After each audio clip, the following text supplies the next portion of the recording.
Welcome to Live from the Space at 100 Taylor Season 3 premiere with the incredible Meg McRee.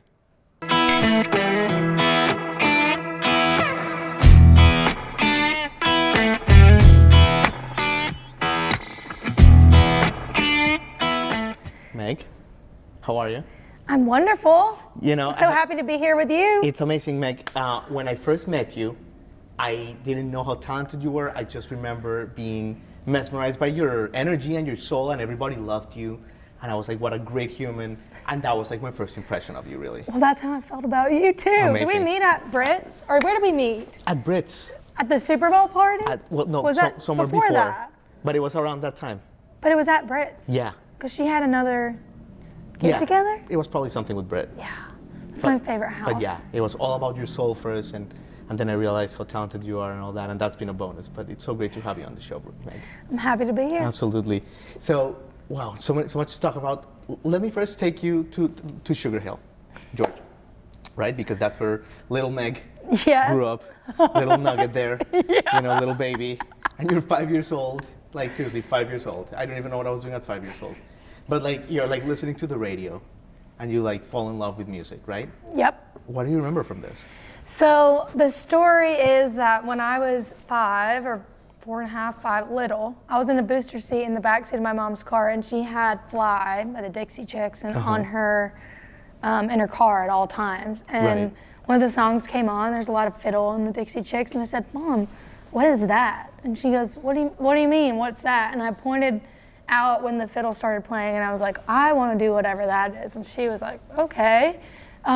So they took me up on it, and they were like, I can't believe she picked that out of that. So my grandparents, for my birthday, gave me violin lessons. Yeah. And then I started, and I was so mad because the first lesson, they wouldn't let me pick up the violin. Like, they wouldn't let me play anything, and not like I knew how, but they just made me hold the bow and learn how to do it. I was like, this is lame. I thought I was gonna come out and just be able to play that song, you know, that solo from that song. But then I stuck with it and kept doing that really until I was 18, taking lessons. And I had 2 different teachers throughout that whole time. And it was, I was a classical violinist, so I was doing the Suzuki method, which is like a series of books that all the kids that do classical music kind of have to do, right? And then I would get to do fiddle music at the end. That's amazing. And then I was in orchestras and church. Yes, played in church. That's where I first sang. Yeah. But that was in high school, so I was in honor orchestras and like music became your universe. Yes, I loved it. I loved classical music. My dream was to be first chair in a symphony. That's incredible. But I never had really, I was telling someone about this the other day. I'd never really written a song until later. Sure. And that's what, like, with my relationship with music was, I'm an Enneagram 3. I don't know if you know about that. I hate to be that person, but I was about... Explain to us like a little bit what the conclusions. So the one that the Enneagram 3 is the achiever. Yeah. So I'm a 3-wing 4. The 4 is like the thinker, the contemplator, the, come up with theories and philosophies, and you're a deep thinker. But first I was an achiever, so orchestra was something you could measure your success, like what chair am I in, what book am I on, how am I doing. But then that transformed more into, if you play something like the violin, you have a foundation for music because you can read music and you understand the theory without even having to learn. If you're little and I don't think I could learn the instrument now as an adult. Right. I think it would be too hard, but I would write stories too. I was like just a nerdy little kid. I would bind my own books, and I had would sell them to my neighbors. So it's like I would love stories and words, and I loved music, but never together until much later. Yeah, I love that. And it's great that you mentioned your anagram and you're an achiever, because going through your life, linear high school, 4.0 GPA, tennis team, extraordinaire. You are doing so many things, and you're being a badass musician too. How was your days in high school, Meg? And I mean it as someone who had a normal high school experience, the girls and the this and the that. But on top of that, you're doing all these things. It's incredible. Yeah, Yeah, I mean, I was just really motivated. I really loved to learn. I wasn't, I loved reading, I loved history, I loved all that. So school came more naturally to me, which is just dorky to say, but I loved all of those things. And my school was actually brand new. So my sister went to a really large high school. I'd been there for years, and they started mine and split off. So I was a freshman, I was a first class to go all 4 years through my high school. My mom worked at the school in the library at first. Yeah. And she had always worked in our elementary schools, and my dad was the football announcer at the high school, and it was small enough where you could really start, and be involved in a lot of things because they needed people. Right. And so I'd always played tennis and sports, and that came, naturally, but I just wanted, I was into everything, and I wanted to do it all. You have many But it was so interests. busy. I think about my schedule back then, and I'm like, that's insane. Right. I was school started at 7, and then it'd end at 2, and then I would go to whatever practice. Ran cross country, and Right. my That's dad. right. I was not a excellent cross country runner, but that's the one thing from high school I still do today. Right. Run. You don't play tennis anymore? I would love to. I just need to find the community and the time, and Yeah. I would love to. I played at a few public courts in Nashville, and I played in college intramural tennis, but Yeah, absolutely. it's fun. So let's go to college. So you basically get a scholarship to Vanderbilt, and that's how you first make your way here to Music City. Yes. And you follow these great, majors and minors that have nothing to do with music, like great corporate paths, but music is still in your soul. Oh yeah. I knew the whole time. The whole time. That's what I was gonna ask you. Oh, the whole time. I knew the whole time. Was it like a plan a little bit? I think it was a gut feeling the whole time. I visited Vanderbilt, my sister visited. I had a great uncle who taught religion in the divinity school at Vanderbilt. Yeah. And he was on the football team at Vanderbilt in the 50s, I think. I barely knew him, but we came up here and visited, and I was in love with Nashville. I think I was 14, and I was like, that's where I'm going.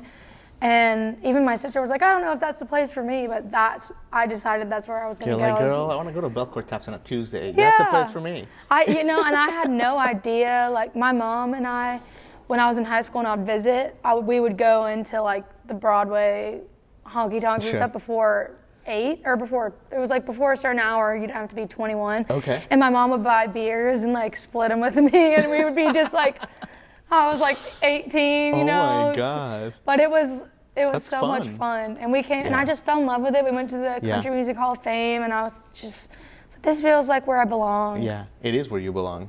I'm so happy that it happened that way. And throughout this time, and we talked about this off camera, you're getting into the music industry, dipping your toes, I should say. Yes. You're doing interviews, internships.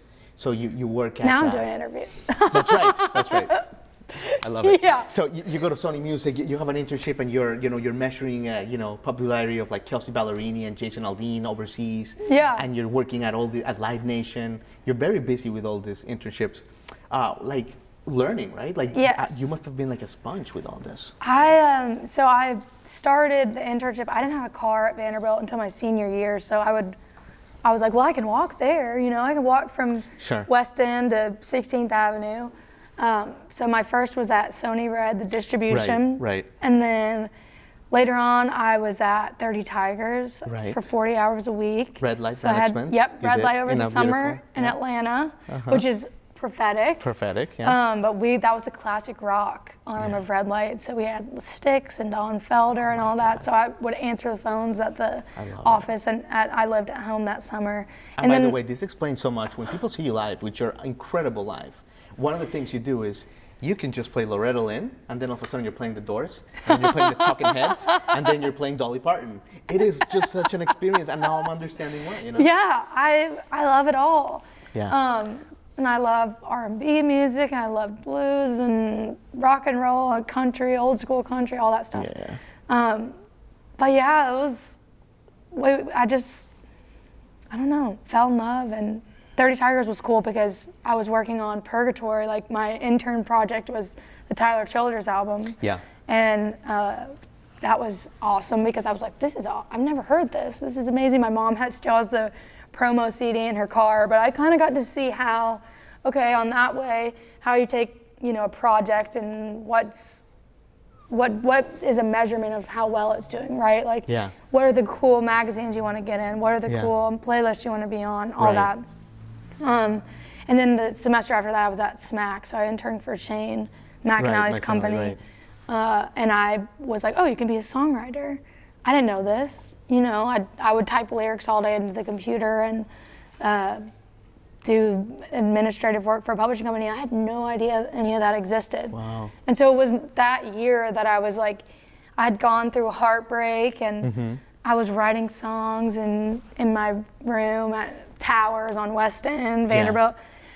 And I was like, I think I'm gonna do this. And so I asked Lee Crable, who's a publisher, I was like, can you listen to a few songs, And he listened, and I waited till the end of the semester because I never wanted to be that girl that was like, hey, I'm a musician, like, I'm just here to, put a bug in your ear. But I was just, can I have honest feedback? And I'd written them all by myself. And at that point, I'm trying to think about what the songs would be. They were probably not very good. I mean, they're probably okay. Maybe, but he was very kind and was like, I think there's something in there, like you just need to start co-writing and figuring out, how to write a song. It isn't art, it's a craft and it takes time. It does. So right after graduation, I got a job at the listening room. Yeah. And that was it. And I feel like it's been there from there. Amazing. Yeah. Amazing. Fast forward a little bit, because I could talk to you for like 17 hours. Yeah. Like, I can already tell. But, obviously, you do the Peach Jam and obviously like Ben Chapman and that whole connection. Yes. And I just have to ask like the basic, how did you and the amazing Ben Chapman meet? What a couple, what a partnership, what a vibe. I feel like the story is perfect. I know you say it every day, I'm sorry, but this is on the record. Yes. No, I don't actually, but we met at this round called Revival. It's a writer's round in Nashville, and they were doing like a series where they would do some downtown on Broadway, and I really wanted to get into Revival when I was writing songs and like breaking into the whole scene. And so this was my first time playing, and Ben was in my round, and the guy who runs it was like, hey, you guys are both from Georgia, you should have written yesterday. You guys are gonna like love each other, whatever. So we met that night, and his guitar battery died, so I had to use mine. And then we became friends. The old trick, the old guitar battery trick. I know. Yeah. And then we became friends, and we started co-writing, and we were friends for a while before we started dating. Amazing. And now you guys are creating magic. I love it. I love it. It's cool. It's so providential in some ways. Yeah. He grew up 2 hours away from where I grew up, and we never, knew of each other, heard of each other, whatever. Yeah. It took coming here to meet, and it's incredible. So we've kind of built through Revival. We have a great, amazing community of friends and artists that like some people he knew, and then some people I knew. Not saying that we're like the mom and dad of the group, but we do have like a lot of friends that we introduced to each other, and it's been really neat seeing everyone grow. And it's incredible. It's impossible without community. It's absolutely impossible. Agreed. Yeah. Agreed. And the community here in Nashville is the best. Yes. And that's how we met, and that's how Britt and Adam and all these people met. And one of the things that you and Ben did with community was the single "Gone As It Gets." Yes. You guys have done a bunch, but "Gone As It Gets," it came out I want to say like February, January of 2022. And my God, what a smash hit! I know, it's a little song that could. The little song that could. I mean, but I remember hearing that the first time, and I was expecting it to be like, oh, my friends released a song, let's support it. I was like mesmerized. I was like, holy, this is fantastic. So the story behind that song is, so Britt and Adam, we had become friends with them, like they were another couple, and they're like, come over, Britt's making making soup and homemade cornbread. And I'm like, I'm there. Like, you don't have to ask me twice about that. I am there. And so we came over, and Adam is making whiskey sours. Of course he is. Chef Adam. Yeah. They're just, it's the most beautiful, yummy, warm meal. It was December, it was freezing. So we wrote that song the December and put it out in January. And then turned in the song after. We just started playing around the living room, came up with it in about an hour and a half. Yeah. And then everyone had such an equal part in writing it too. It was this magical little just night. came out? Yeah, it just poured out. But, you know, like I said, I have this title called Gone As It Gets. And then Britt starts singing. Like, Britt is an amazing melody writer. I can't say enough about her and Adam. But like, Ben started playing something on the guitar, and Adam played on the guitar. It was just, it was so cool. All you guys, it's like the Avengers. It's Yeah. like there's Ben, Super Meg. You know? It's like there's Adam, you know, there's Ben. It's fantastic.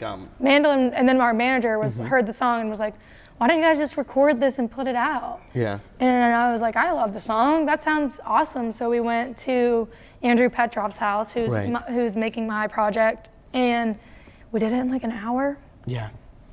Amazing. Just drank whiskey and recorded it, and it's the little song that could. Amazing, amazing, Meg, and you're being so good with your time, and I think you'll play for us, and we're very excited. But let me ask about your project, because Yes. I mean, it's on everyone's minds right now. It's the buzz, it's the talk of Nashville, and it is phenomenal. I had a chance to preview it before, so I knew what was coming.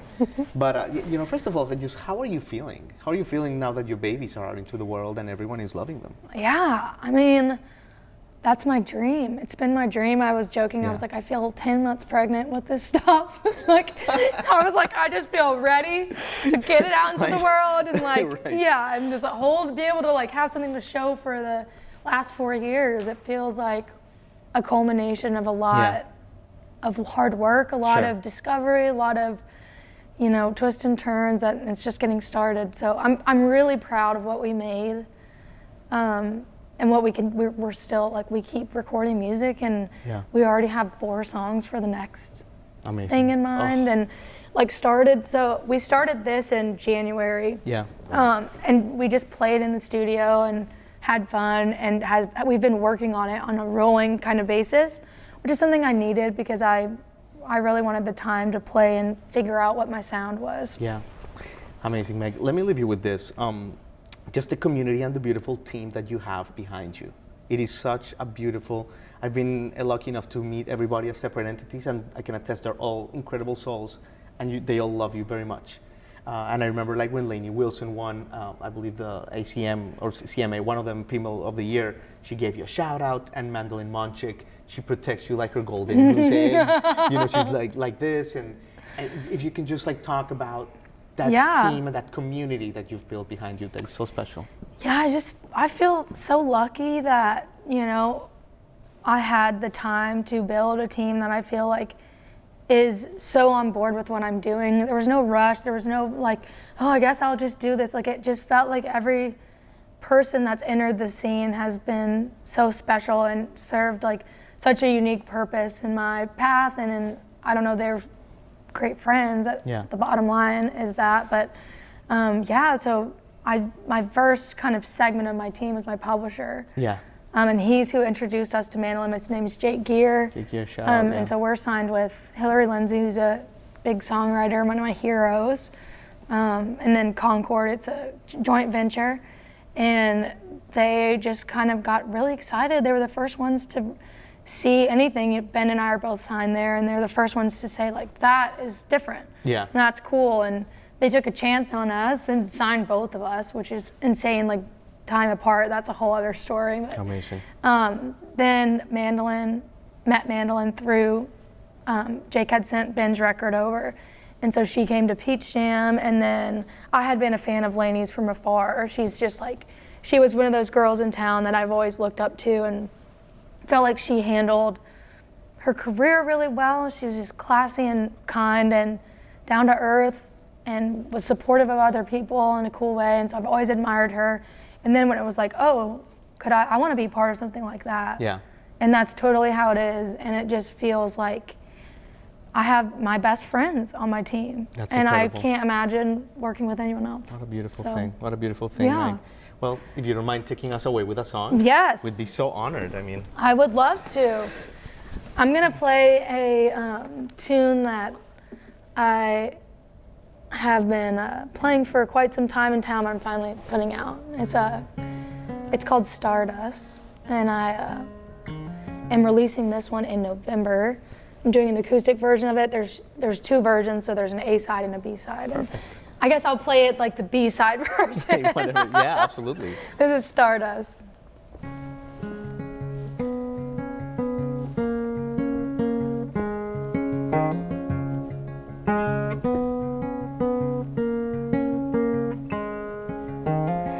Is it just me or is the room spinning? I'll be alright, just give me a minute.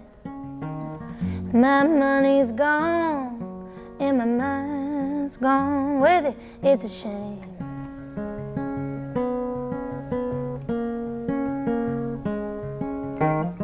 Feels like I'm watching some low-budget movie of some dumb girl who resembles me loosely.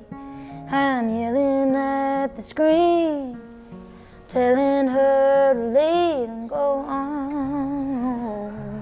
She can't hear me. Yeah, moving at the speed of light, staying up all through the night. Sure sounds nice. When you're feeling like a rock star rebel, you're on a whole nother level, till you wake up hand in hand with the devil. It ain't no fun, no, it ain't no fun when the stardust settles.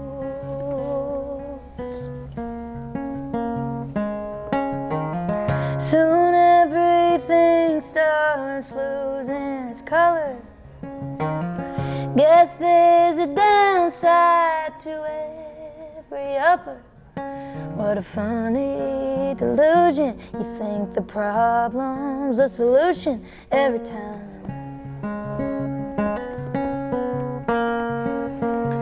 When you're moving at the speed of light, staying up all through the night, sure sounds nice. Yeah, feeling like a rock star rebel, you're on a whole nother level, till you wake up and you're hurting like the devil. It ain't no fun, no, it ain't no fun when the stardust settles. When the stardust settles,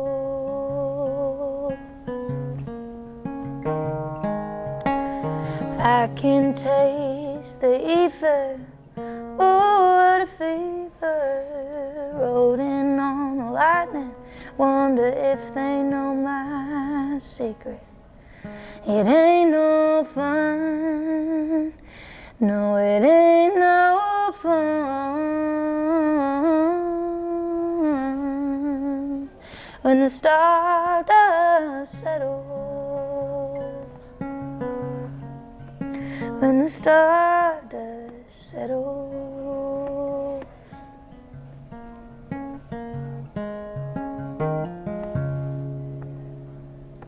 Unbelievable. Meg. Thank you. Unbelievable. My chills have chills. I'm sick. Chills have chills. Thank you I so love much it. for that, Meg. Thank you. The day's downhill from here. Thank you so much for being here. Thank you, Jamie. A pleasure as usual, and congratulations on everything. We're just getting started. So. Thank you for having me. I've had a blast. Awesome. It's always a pleasure. Always a pleasure.